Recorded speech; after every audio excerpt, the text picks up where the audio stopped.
Мынау орталық Азиядағы ең биік Ленин шыңының лагері, бірінші лагер Қырғызстанда орналасқан. Осы лагердан жоғары қарай 5100 метрлік шыңға шығып, төмен түсіп келе жатырмын. Жоғары жақта видео түсіру мүмкін болмады. Ауа райы міне көріп тұрғандарыңыздай қар әмбе қалың. Жоғары жақта жел өте қатты болды. Боран болып, камераға сөйлегенмен дауыс естілмейді. Жаңбыр аралас, қол қатты.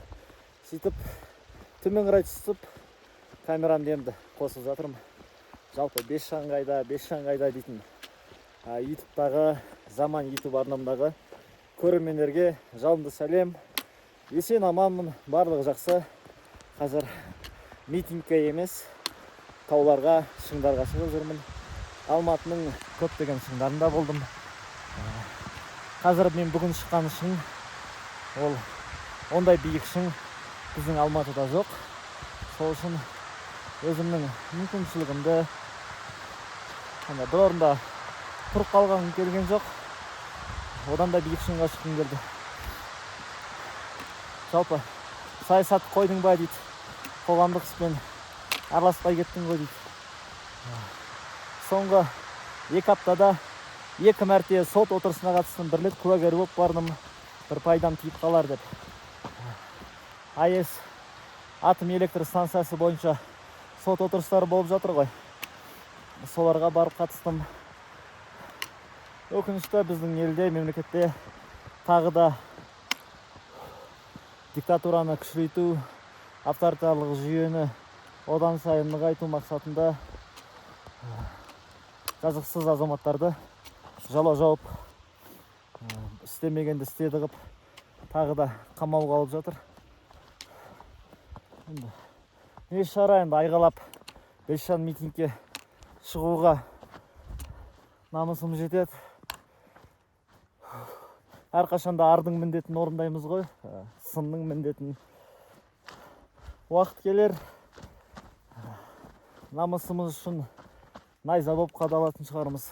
Арымыз үшін арымызды қорғап атылып та кететін шығармыз.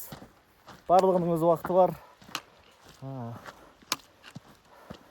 Тіпті менің осы мемлекетте азамат қоғамның қалыптасқаны, ол менің өмірімдегі арман мақсаттарым бірі еді. Өкінішті көптеген азаматтар қамалды. Өзімде бір кішігірім күйзеліс деп айтуға келмейтін шығар. Қауқарсыздық. Ер азамат бола тұра шарасыз болған өте ауыр қаңтар соттарынан кейін. Біраз қиялға батып кеттік. Сөйтіп, өзімді осы тауда, өзімді шаршатып, өзімді осы жоғарыда тауда тапқым келген. Сол аманмын. Амандық болса, осы өзімнің, мен жалпы шыңдарға шығып жүргеніме 1 жыл болды.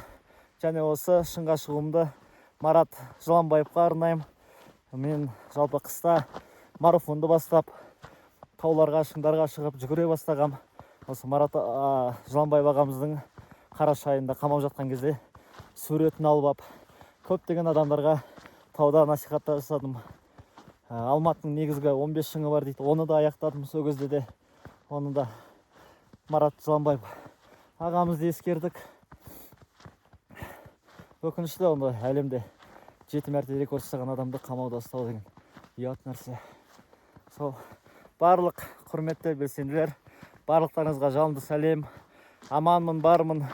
Аман болыңыздар, өніңіздер, өсе беріңіздер. Мықты ұрпақ арттарыңыздан тәрбиеленіп өсе берсін. Барлықтарыңызды құшақтадым, барлықтарыңызды сүйдім. Бесшан аман, Бесшан сіздермен бірге. Сау саламатта болайық. Рахмет.